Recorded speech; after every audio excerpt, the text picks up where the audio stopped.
Hello विद्यार्थी मित्रों, હું ડોક્ટર કાશ્મીરા સુતરિયા સ્વાગત છે આપનું આજના વિડીયોમાં। આપણે અભ્યાસ કરી રહ્યા છીએ જૈવ વિવિધતા એટલે કે બાયોડાયવર્સિટી વિશે। ઇકોલોજી પરિસ્થિતિ વિદ્યાનું ખૂબ જ અગત્યનું ચેપ્ટર છે અને આંકડાકીય માહિતીને લગતા કેટલાક એમસીક્યુઝ જે છે તેમાંથી પૂછાઈ શકે છે। આ ઉપરાંત તેના અગત્યના જે ટોપિક છે, જૈવ વિવિધતાનો નાશ છે, જૈવ વિવિધતાનું સંરક્ષણ છે, એ ટોપિક પણ આ ચેપ્ટરના અગત્યના ટોપિક છે। એટલે નીટ સંદર્ભમાં અને ગુજરાત બોર્ડ બંનેના સંદર્ભમાં આ ચેપ્ટરને આપણે યાદ રાખવું ખૂબ જરૂરી છે। આજે આપણે અભ્યાસ કરીશું નિવસન તંત્ર માટે જૈવ વિવિધતાનું મહત્વ અને બીજું જૈવ વિવિધતાની ક્ષતિ। આ બે પોઈન્ટનો આપણે આજના વિડીયોમાં અભ્યાસ કરીશું। આમ તો વધારે આમાં આંકડાકીય માહિતીઓ અને કેટલીક જાતિઓના નામ જે છે તે વધારે અગત્યનો છે યાદ રાખવાનું। શું કોઈ સમુદાયમાં જાતિની સંખ્યા ખરેખર નિવસન તંત્રની કામગીરી માટે મહત્વપૂર્ણ બાબત છે? જે આપણે અત્યાર સુધીમાં જોયું કે ભાઈ જે તે જાતિઓનો નાશ થાય છે અથવા તો એની જૈવ વિવિધતા ઘટે છે, તો કોઈ પણ સમુદાયમાં જ્યારે જાતિની સંખ્યા ઘટે છે અથવા તો તેમાં ફેરફાર થાય છે, તો તેના લીધે ખરેખર નિવસન તંત્રની કામગીરીને કોઈ અસર થાય છે ખરા? એટલે કે એ સવાલ જે છે કે ભાઈ જૈવ વિવિધતા કેવી રીતે નિવસન તંત્રને અસર કરી શકે, તો તેના માટે પરિસ્થિતિવિદો ચોક્કસ જવાબ આપી શક્યા નથી। તેઓના અભ્યાસના આધારે અભ્યાસ કરેલ પણ તેના માટેના કોઈ સ્પષ્ટ જવાબ હજુ સુધી પરિસ્થિતિવિદો આપી શક્યા નથી। ઘણા દાયકાઓ સુધી પરિસ્થિતિવિદો એવું માનતા હતા કે જેમ જાતિઓની સંખ્યા વધારે એટલે કે વધુ જાતિ ધરાવતા જે સમુદાયો છે તે સામાન્ય રીતે ઓછી જાતિઓ ધરાવતા સમુદાયો કરતાં વધારે સ્થિર વલણ દર્શાવે છે। એટલે કે જે પ્રાણી સમુદાય કે જે વનસ્પતિ સમુદાય જે છે અથવા તો જે જીવ સમુદાયમાં જાતિની સંખ્યા વધુ એટલે કે જાતિઓની વિવિધતા વધારે, તે સમુદાય વધારે સ્થાયી છે, વધારે સ્થિર છે, અને જે સમુદાયમાં ઓછી જાતિઓ છે તે ઓછો સ્થિર છે, તેવું પરિસ્થિતિવિદોનું માનવું હતું। કોઈ જૈવિક સમુદાય માટે સચોટ સ્થિરતા એટલે શું? કોઈ જૈવિક સમુદાય સ્થિર છે એવું આપણે સ્પષ્ટપણે કહેવું હોય તો શેના આધારે કહી શકીએ? તો ત્રણ બાબતો અહીં આપેલી છે। પહેલી બાબત છે કે એક સ્થિર સમુદાયની ઉત્પાદકતામાં વર્ષે ઘણો ફેરફાર થવો જોઈએ નહીં। માઇનોર ફેરફાર થઈ શકે પણ બહુ મોટો ફેરફાર ઉત્પાદકતામાં થઈ શકે નહીં। વધુ વિવિધતા હોવા છતાં પણ તેની ઉત્પાદકતામાં મોટો ફેરફાર થવો જોઈએ નહીં, તો જ એનું જે સ્થાયિત્વ છે તે જળવાઈ રહે છે। જો સતત ઉત્પાદકતામાં વધારો ઘટાડો થયા કરતો હોય તો એ સમુદાયને સ્થિર રહેવામાં મુશ્કેલી પડતી હોય છે। બીજું કે જે તે સમુદાય છે તે સમયે આવનાર અવરોધો માટે પ્રતિરોધ કે પ્રસંગોપાત વિક્ષેપો, પછી એ પ્રતિરોધ અથવા તો જે કાંઈ પ્રતિકૂળ પરિસ્થિતિ સર્જાય છે એ કુદરતી હોય કે માનવ સર્જિત હોય, કોઈ પણ રીતે સર્જાયેલી પ્રતિકૂળ પરિસ્થિતિ સામે પ્રતિકારક અથવા તો સ્થિતિસ્થાપક હોવું જોઈએ। ટૂંકમાં આપણે એવું કહી શકીએ કે જે કોઈ સમુદાય છે એ સમુદાય આવેલ પ્રતિકૂળ પરિસ્થિતિનો સામનો કરવા માટે સક્ષમ હોવા જોઈએ। અને ત્રીજી બાબત કે જે સમુદાયની આપણે કોઈ પણ સમુદાય છે તો એ સમુદાય વિદેશી જાતિઓ દ્વારા થતા આક્રમણ માટે પ્રતિરોધક પણ હોવું જોઈએ। કોઈ સ્થાનિક વનસ્પતિ સમાજ છે કે સ્થાનિક પ્રાણી સમાજ છે, તો એ સ્થાનિક જે જીવ સમુદાય છે તેમાં કોઈ અન્ય બહારથી વનસ્પતિ કે પ્રાણી જ્યારે દાખલ થાય છે ત્યારે તેનો તે પ્રતિરોધક એટલે કે તેનો સામનો કરી શકતા હોવા જોઈએ। જો આ ત્રણ બાબતો હોય, ત્રણ બાબતો જૈવિક સમુદાયમાં આપણને પ્રાપ્ય થતી હોય તો એ જૈવિક સમુદાય સચોટ રીતે સ્થિર છે તેવું આપણે કહી શકીએ। અહીંયાથી 2 માર્કનો પણ પ્રશ્ન પૂછાઈ શકે કે જૈવિક સમુદાય સચોટ રીતે સ્થિર છે તેવું શેના આધારે આપણે કહી શકીએ? તો આ ત્રણ બાબતો જે છે, ત્રણ બાબતોના આધારે આપણે એવું કહી શકીએ કે જૈવિક સમુદાય છે તે સચોટ રીતે સ્થિર છે। આ બાબતે ટીલમેન પરિસ્થિતિવિદ છે તેમણે એક પ્રયોગ કરેલો। આપણને તો નથી ખબર કે ભાઈ આ જે લક્ષણો છે સમુદાયના તે જાતિ સમૃદ્ધિ સાથે કેવી રીતે જોડાયેલા છે। એ બધો અભ્યાસ તો કે પરિસ્થિતિવિદો દ્વારા થાય છે. અહીંયા ડેવિડ ટિલમેને પ્રયોગશાળાની બહાર એટલે કે લેબોરેટરીમાં નહીં પણ પ્રયોગશાળાની બહાર ભૂખંડ ઉપર એટલે કે ખુલ્લા મેદાન મીન્સ કે પ્રયોગશાળાની બહાર જે કુદરતી નિવાસસ્થાનો ઉપર તેમણે કેટલાક પ્રયોગો કર્યા અને લાંબા સમય નિવસન તંત્ર પરના આ લાંબા સમયના પ્રયોગોના આધારે તેમણે કેટલાક જે કામચલાઉ જવાબો છે તે પૂરા પાડ્યા. આપણે પ્રશ્ન કર્યો હતો કે ભાઈ જાતિ સમૃદ્ધિ કેવી રીતે નિવસન તંત્રને અસર કરે છે કે જૈવ વિવિધતા કેવી રીતે અસર કરે છે, તો તે અંગેના જે જવાબો છે તે ટિલમેને તેના પ્રયોગના આધારે આપ્યા. ટિલમેનને પહેલા જોવા મળ્યું કે વધુ જાતિઓ ધરાવતો ભૂખંડ જે છે એ કુલ જૈવભાર જે છે એ જૈવભારમાં વર્ષે ઓછો ફેરફાર દર્શાવતા હતા. પહેલી વાત તેમણે શું કરી તો કે જે ભૂખંડ એટલે કે જે કુદરતી નિવાસસ્થાન છે એ નિવાસસ્થાન કે જેમાં વધુ જાતિઓ છે તેઓ કુલ જૈવભારમાં વર્ષે ઓછો ફેરફાર દર્શાવતા હતા. એટલે કે તેના જૈવભારમાં બહુ મોટો ફેરફાર જોવા મળતો ન હતો, એટલે કે વિવિધતા ઓછી ધરાવતા હતા.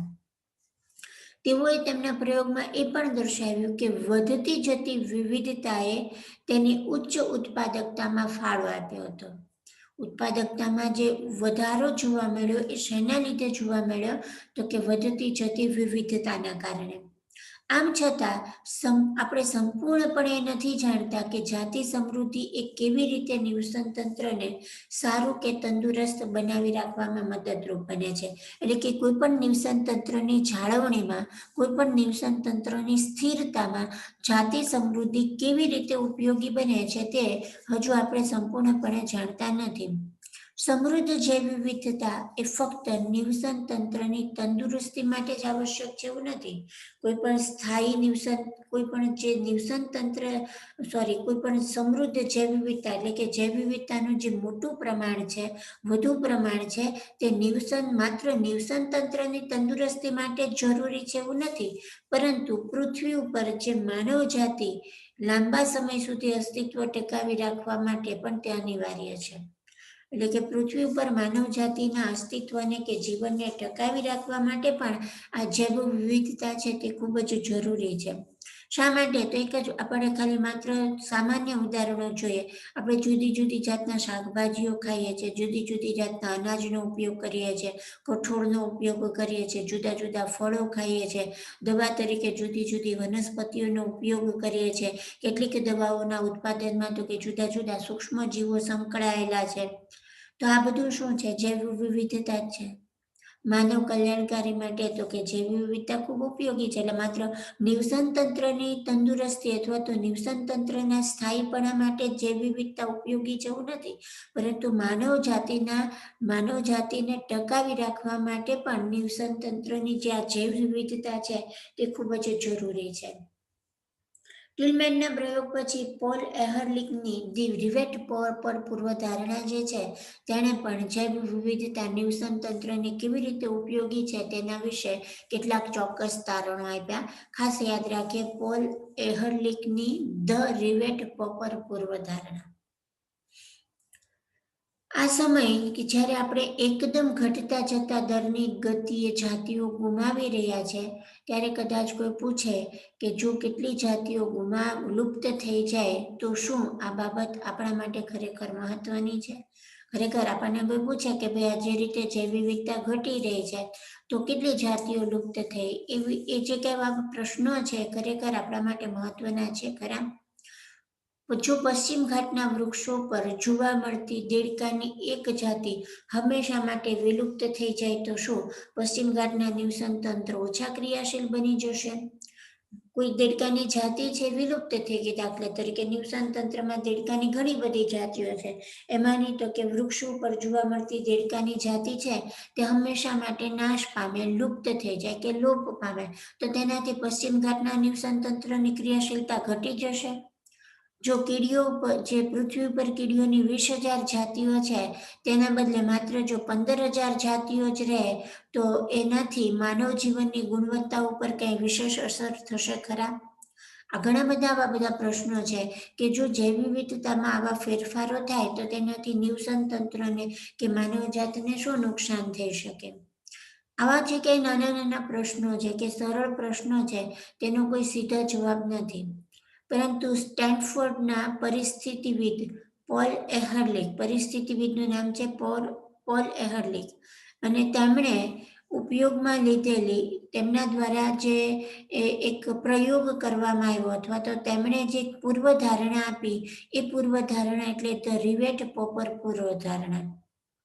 અને તેમણે કેટલીક ચોક્કસ બાબતો આ પૂર્વધારણાના આધારે સ્પષ્ટ કરી છે. તેમણે નિવસન તંત્રને એક વિમાન સાથે સરખાવ્યું છે. આ પૂર્વધારણામાં તેમણે શું કર્યું છે કે આપણે માની લઈએ કે નિવસન તંત્ર એટલે કે એક વિમાન છે, બરાબર. એટલે નિવસન તંત્ર વાયુયાન એટલે કે વિમાન જેવું છે, અને નિવસન તંત્રમાં જે સજીવો છે અથવા તો જે મનુષ્યો છે, વિમાનની અંદર જે મુસાફરો છે એ મુસાફરો એટલે કે આપણે નિવસન તંત્રમાં આપણું સ્થાન, બરાબર. હવે આપણને ખબર છે કે જ્યારે વિમાન બનાવવામાં આવ્યું છે ત્યારે વિમાનના જે જુદા જુદા ભાગો છે એ જુદા જુદા ભાગોને હજારો ખીલીઓ એટલે કે રિવેટ્સ દ્વારા જોડવામાં આવ્યું છે. હવે આ જે વિમાનના જુદા જુદા ભાગોને જોડતી ખીલીઓ જે છે તેને નિવસન તંત્રની જાતિઓ સાથે સરખાવવામાં આવે છે. ફરીથી કહી દઉં કે નિવસન તંત્રને વિમાન સાથે સરખાવવામાં આવે છે, નિવસન તંત્રમાં વસવાટ કરતા મનુષ્યને વિમાનના મુસાફરો સાથે સરખાવવામાં આવે છે, અને નિવસન તંત્રને જોડી રાખતી જે જુદી જુદી જાતિઓ છે તેને વિમાનના ભાગોને જોડી રાખતી ખીલીઓ અથવા તો રિવેટ સાથે સરખાવવામાં આવે છે.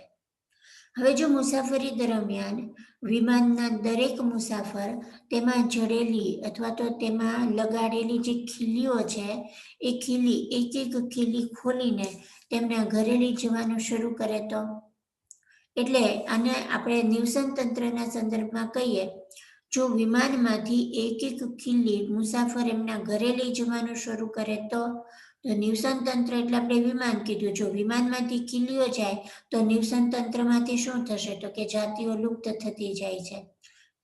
શેની સાથે સરખામણી કરી, ખીલી લઈ જવી એ બાબતની શેની સાથે સરખામણી કરેલી છે તો કે જાતિઓ લુપ્ત થઈ જવા સાથે સરખામણી કરી છે. શરૂઆતમાં વિમાનના સુરક્ષાને બહુ અસર નહીં થાય, બરાબર. શરૂઆતના તબક્કામાં જે ખીલીઓ કાઢી લેવામાં આવેલી છે તેનાથી તો કે વિમાનને અસર નહીં થાય, એટલે કે શરૂઆતના તબક્કામાં જે જાતિઓ લુપ્ત થાય છે તેના લીધે નિવસન તંત્રની ક્રિયાશીલતાને બહુ મોટી અસર નહીં થાય.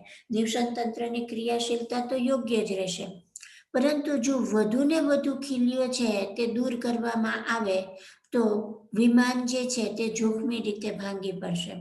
એટલે કે નિવસન તંત્રમાંથી જો વધુ ને વધુ જાતિઓ છે તે લુપ્ત થતી જાય તો અંતે નિવસન તંત્ર છે એ નિવસન તંત્ર ખોરવાઈ જાય. હવે અહીંયા એ બાબત ખૂબ અગત્યની છે. આપણે કીધું ને કે ધીમે ધીમે ખીલીઓ જે છે વધુ ને વધુ ખીલીઓ દૂર થતી જાય, તેમાંથી સાથે એક બાબત એ પણ મહત્વની છે કે કયો રિવેટ કાઢી નાખવામાં આવ્યો કે જે વિમાન તૂટવા માટે જોખમી હતો. એટલે કે વિમાનની અંદરની બાજુએ બેઠકો કે બારીઓ પરના થોડા રિવેટ્સની નુકસાની કરતા જો પાંખિયા ઉપરની ખીલીઓ દૂર કરવામાં આવે તો તેનાથી વધારે નુકસાન થાય છે.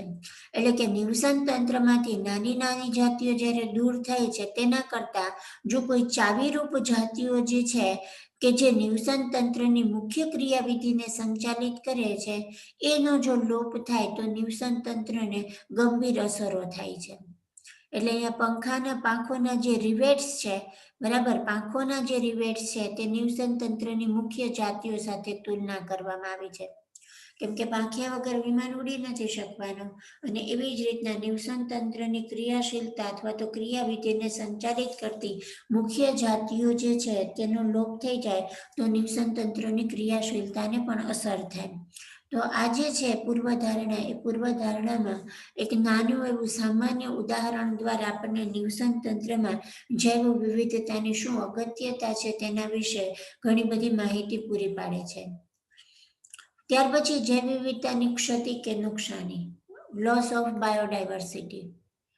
જ્યારે જાતિ ઉદ્ભવ દ્વારા કોઈ નવી જાતિઓનો નિવસન તંત્રમાં અથવા તો પૃથ્વીમાં ઉમેરો થાય છે ત્યારે તે શંકાસ્પદ હોય છે. કે ભાઈ એ જાતિ કઈ રીતના અસર ઊભી કરશે, પરંતુ તેમના સતત નિરંતર નુકસાન વિશે કોઈ શંકા નથી હોતી.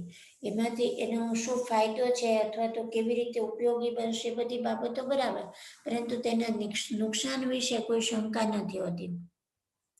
હાલમાં જે જૈવ સંપદા ઘટી રહી છે એ ઘટાડો થવા માટે જે મુખ્ય કારણ છે એ માનવ પ્રવૃત્તિ છે. એટલે કે માનવ પ્રવૃત્તિઓના કારણે સ્પષ્ટપણે પૃથ્વીની જૈવિક સંપદા ખૂબ જ ઝડપથી ઘટી રહી છે. માનવીઓ દ્વારા ઉષ્ણકટિબંધીય પ્રશાંત વિસ્તારના બરફાચ્છાદિત ટાપુઓના વસાહતીકરણના કારણે ત્યાંના સ્થાનિક પક્ષીઓની 200થી પણ વધારે જાતિઓ લુપ્ત થઈ ગઈ. અહીંયા એક ઉદાહરણ આપ્યું છે, ઉષ્ણકટિબંધીય પ્રશાંત વિસ્તાર કે જે બરફ આચ્છાદિત ટાપુઓ છે અને ત્યાં માનવ વસાહતના કારણે જે સ્થાનિક પક્ષીઓની 200થી પણ વધારે જાતિઓ હતી તેનો લોપ થયો છે અથવા તો તે નાશ પામી છે. IUCN રેડ લિસ્ટ જે છે તે 2004ના દસ્તાવેજી પુરાવાઓ પ્રમાણે પાછલા 500 વર્ષોમાં 78 જાતિઓ, બરાબર, 78 જાતિઓ લુપ્ત થઈ છે અને એ 78 જાતિઓ 78% હોવું જોઈએ ત્યાં સુધી.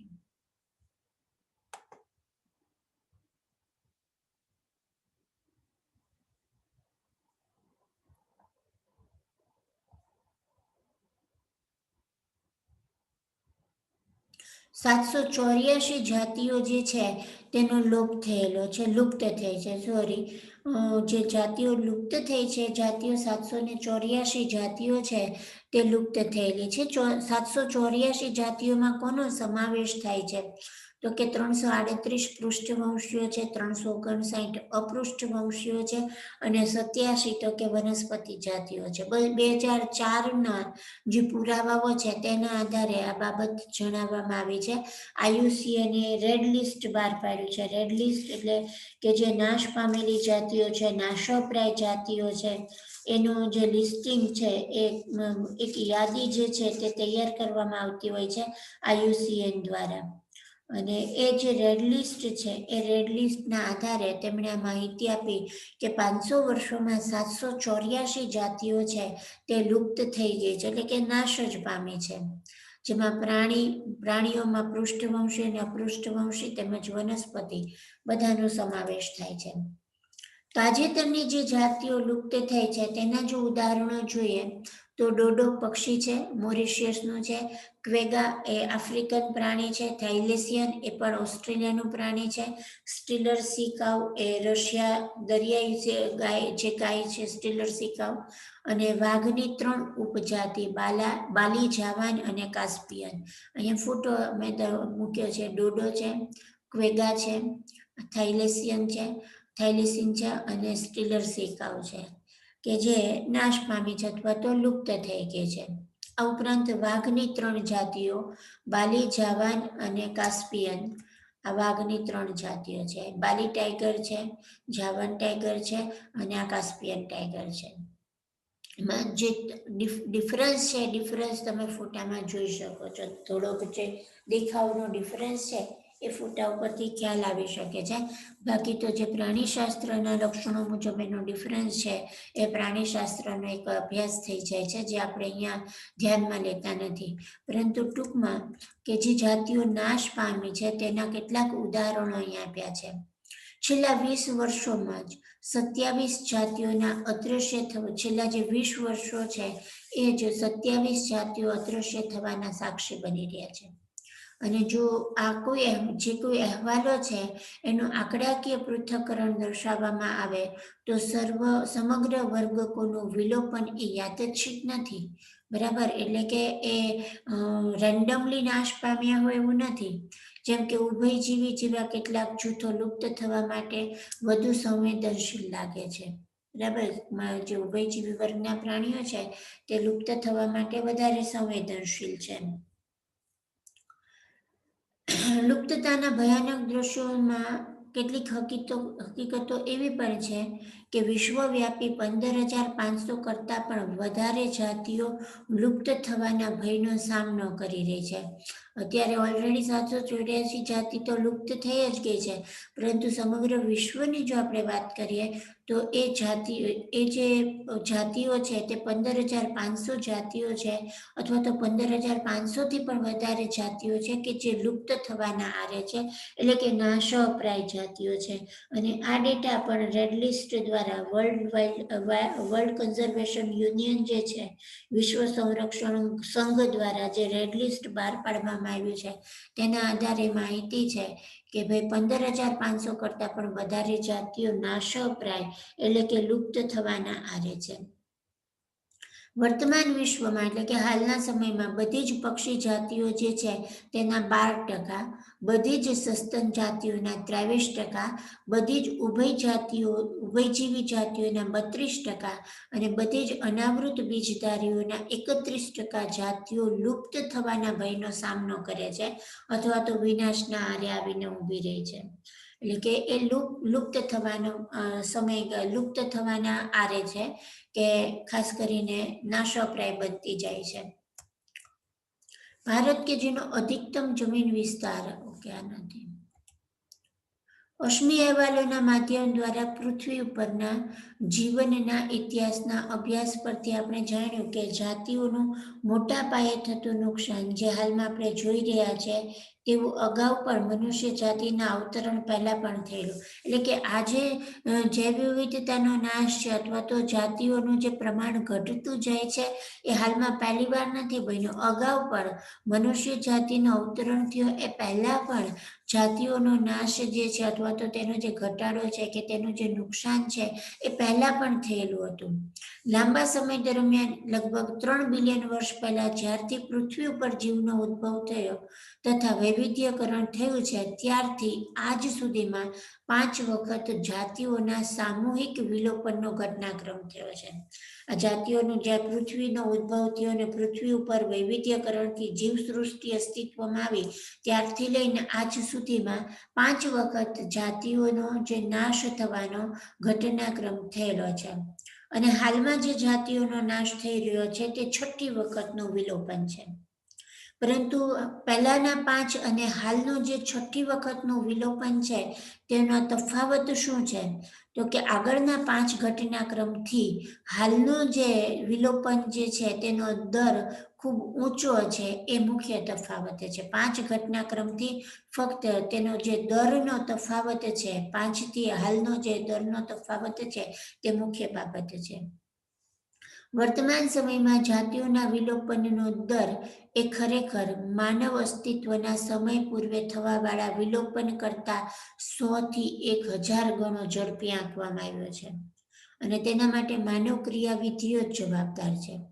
જે અગાઉ 5 વખત વિલોપન થયેલું છે, અથવા તો જીવસૃષ્ટિનો વિનાશ થયેલો છે, જૈવ વિવિધતાનો વિનાશ થયેલો છે, તેના કરતાં વર્તમાન સમયમાં જે જાતિ વિલોપન થઈ રહ્યો છે, અથવા તો જૈવ વિવિધતાનો નાશ થઈ રહ્યો છે, તેનો દર 100 થી 1000 ગણો વધારે છે. અને એનું મુખ્ય કારણ તો કે માનવ ક્રિયાવિધિઓ જ તેના માટે જવાબદાર છે. પરિસ્થિતિવિદોએ ચિંતાજનક ચેતવણી આપે છે કે જો જાતિ ઘટાડાનો આ વર્તમાન દર સતત ચાલુ રહ્યો તો આવતા 100 વર્ષની અંદર જ પૃથ્વી પરની તમામ જાતિઓની લગભગ અડધા ભાગની જાતિઓ છે તે વિલુપ્ત થઈ જશે. જે દરથી હાલમાં જૈવ વિવિધતા અથવા તો સજીવ જાતિમાં ઘટાડો થઈ રહ્યો છે, તેમાં એ દર જે ઝડપી દરથી એ ઘટાડો થઈ રહ્યો છે, એ જ દર જો ચાલુ રહેશે તો 100 વર્ષની અંદર જે કુલ જાતિ છે તેના અડધા ભાગની જાતિ નાશ પામશે. અને સામાન્ય રીતે કોઈ પ્રદેશમાં જૈવ વિવિધતાને નુકસાન થવાથી શું થશે? આપણે એવું કીધું ને કે ભાઈ જૈવ દેડકાની જાતિઓનો નાશ થાય તો શું થઈ જવાનું, કે કીડીઓની જાતિઓમાં ઘટાડો થઈ જાય તો શું થઈ જવાનું? તે બધા વિમાનના નાના નાના બોલ્ટ કે નાની નાની ખીલીઓ છે.